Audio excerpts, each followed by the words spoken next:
fire to burn. Fresh tomatoes, tatashe, chili pepper, red onions, curry powder, the Nigerian ones, dried thyme, bay leaf, salt of course. These ingredients combined under heat in a delicate process reminiscent of the alchemy of ancient times create the delicacy, the epitome, the unifying staple dish and beacon for West African cuisine, that is Nigerian jollof rice. A rice that elicits the fondest of memories. Yes, that was in 1997 at the Metro Inn along Airport Road. Though that hotel is no more functional now, as food hall. So during our lunch, they serve different types of food, but I choose that jollof rice because it's my favorite. When I did one school for Ikeja, I be chop jollof rice every morning. If I don't buy jollof rice, I will buy like 100, dodo 50, egg, meat. I don't do okay. There was a day I was starving. I didn't even have hope of what to eat that day. And I just got home, I saw my friend making jollof rice. By the time I ate it, the memory was with me a long time. And the fact that everybody will just come, some will not use spoon. They just wash their hands like communal eating. When I went to a party, so and jollof rice, I was just perceiving the strength of the jollof rice. It was not even enough. I had to go to the back and carry the spoon and join one of my friends that was eating it. You're going to hear this a few times, right? But you know Nigerian jollof, that undisputed champion of all jollofs from Senegal to Ivory Coast. The taste is dope. Sumptuous, delicious, wonderful, makes your head go gaga. Jollof rice is indescribable. It's really good. Too much of jollof rice. Oh boy, I like jollof rice, maybe small. I like jollof rice. Okay, that's enough. But with a myriad of choices available to suit your taste buds. You see all those olokpo, they are rice. Wow. They are jollof rice. That's what we call real jollof rice. Some jollof rice they will be saying na hunger they use cook am. We call it concoction rice in Nigeria. But some they will be say confirm jollof, you understand now? You get one way there now, Yamalik. If you chop and you go say you chop jollof rice. Yes, jollof rice is so special, so it needs a day. It deserves a day. Little wonder why the day, August 22nd, has been set aside for the hero worship of African's finest cuisine. I think it's an amazing confluence of cultures, of ingredients that come from different sources, because most of the ingredients were never originally Nigerian to begin with. For instance, tomatoes arrived from the New World, and Senegal, the unarguable birthplace of jollof rice, call it by another name, chebujen, often cooked with fish. But jollof being a sumptuous union of cooking techniques, of flavor, of texture, I feel like it's a kind of thing we should celebrate every day. In Nigeria, go to a party, there's jollof rice. Go to a funeral, jollof rice. Birthday, 1st or 80th, jollof rice. Wedding, jollof rice. In fact, it's gotten so bad, that people say a party without jollof rice is just a meeting. And truly, I realized that jollof rice was the perfect melting dish for discussions around food. So jollof rice, did you know about jollof rice before you moved to Nigeria? I first found out about jollof rice in the UK. Okay. Where I met my husband. Okay. And it was like a competition eventually who could make the best jollof rice, which clearly, I started off really badly, but then I became better than him. Discussions around heritage, around the transcendence of culture, around history, and it was something that I wanted to get behind as a way of really celebrating our cuisine. And what better way to pledge my allegiance to jollof and create this sense of deeply soothed cultural awareness than on World Jollof Rice Day. I can't wait to go to the market. So today I'm going to make smoky jollof rice, like patty jollof, So here there's a bit of burning action at the bottom of the pot, and you end up with this smoky, fragrant deliciousness. But I'm also going to do a few variations on the theme. So I'm going to do coconut rice, coconut jollof, which is kind of classic as well. It's one of the many varieties and versions people do. But I'm also going to go a bit north, and I'm going to do a groundnut jollof version. And in it I'm going to add some suya spice. So suya spice is essentially a blend of peanuts and other fragrant and aromatic spices that's common in the north of Nigeria. And I think that the flavors in suya spice, or yaji as it's popularly known, adds something very special to jollof rice. So we're going to have 3 versions. We're going to have party jollof, coconut jollof, and groundnut jollof, with all the accoutrements and all the accompaniments. Come, journey with me.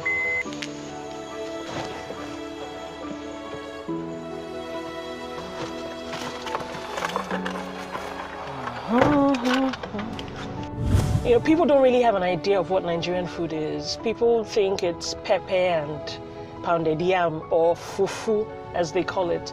But I feel like there's so much more to the culture and to the cuisine, and I feel like it should be celebrated. If we, for instance, had more food writers who were translating a lot of the oral stories and, you know, tales by moonlight, tales by the cooking pot, stories of our mothers and grandmothers and our fathers, even brothers, there would be so much more knowledge and awareness of what this cuisine is, its similarities to other cuisines, the beauty of it.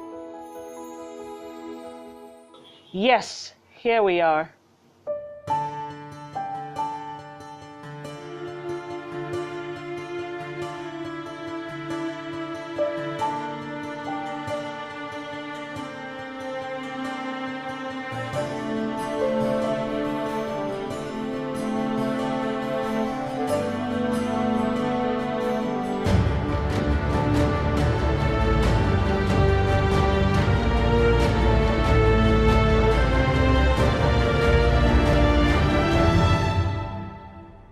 Just as there are different ways to skin a cat, there are different ways to create your jollof.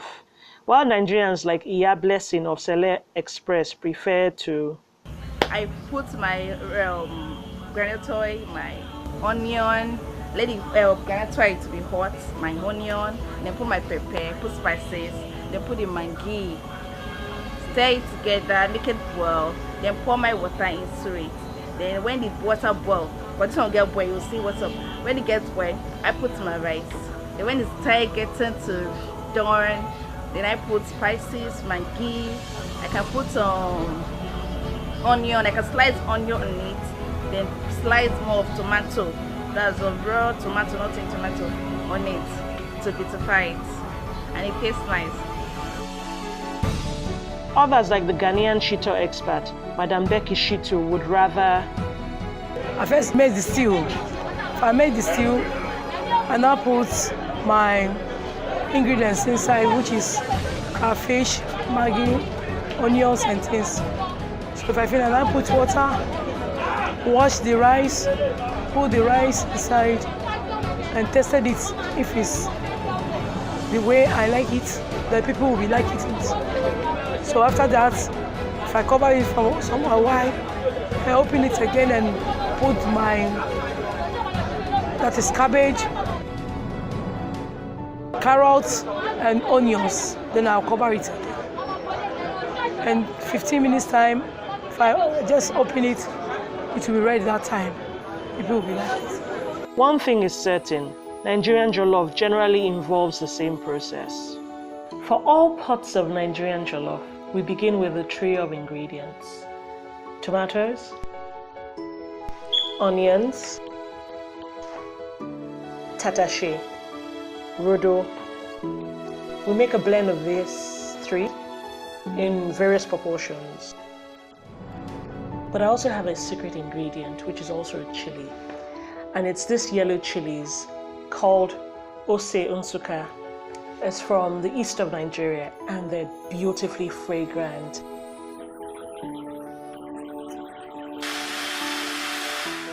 We blend it till it's quite smooth, and then we cook it down to get rid of the raw and basically sour edge. That's our stew base.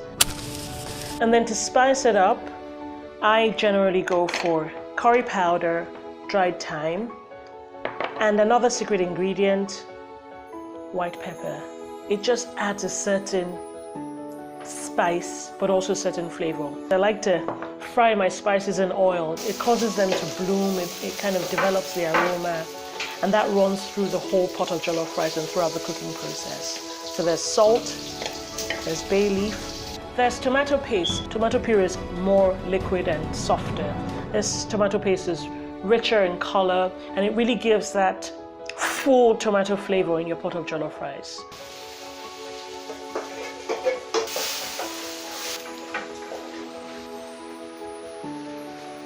There's ginger. Sometimes I use fresh ginger, sometimes I use ground ginger, sometimes I add garlic if I'm in the mood. And then the most important thing, the rice. So in Nigeria, characteristically, we use long grain rice.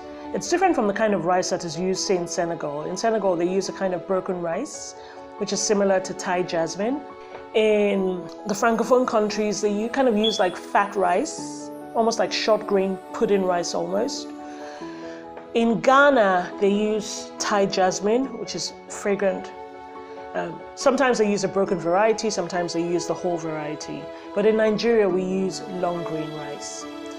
So this variety of rice in front of me is from Thailand. It's also a long grain rice, and it's one of the favored varieties of rice used in Nigeria now for jollof. And what I like about it is that it's strong. It can stand up to the cooking and the stirring that's sometimes required when you're making jollof rice. So it doesn't break down, it doesn't quickly become mushy. So it's an ideal choice for making Nigerian jollof.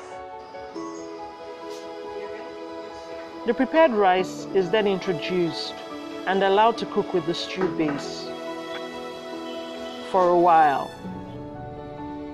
And voila, let there be Nigerian jollof.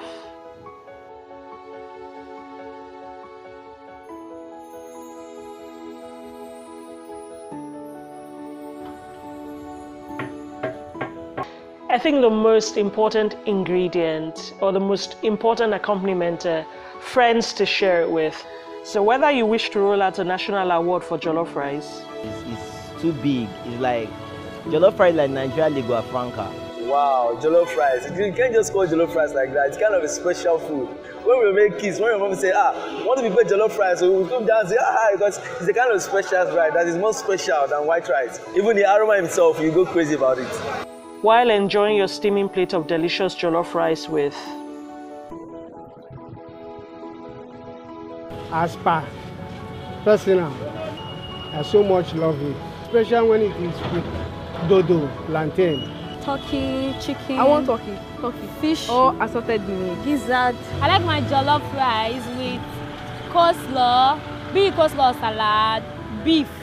You know the malu beef, sorry, cow beef. That one. Momo, tata sour no dada. You understand what I'm saying? And what else again? And that's all. Moi. whatever your quirks might be. Hey, I use my spoon and scrub it and scrub it. I didn't be a senior. You need to see one of them scratching the pot. As in, she was scratching it, wants to eat it. They said that one is the sweetest part of it. Our Nigerian bottom pot, it can make you forget your name, sir. Some things are carved in stone. 1, jollof is not spelled. It's J-E-L-L-O-F. J-E-L-O-F-U-R-I-C, jollof rice. But it's jollof. J-O-L-L-O-F. If you are a respecter of all things good and all things beneficial to life and destiny, spell jollof rice with a capital J. Sure, you hear me? That's 1. Capital J, never small j. Jollof rice is so much more. This is our heritage, this is our culture. This is our future and our past. This is everything about us. This is us on the plate. This is us showing the world who we are, how spicy we are.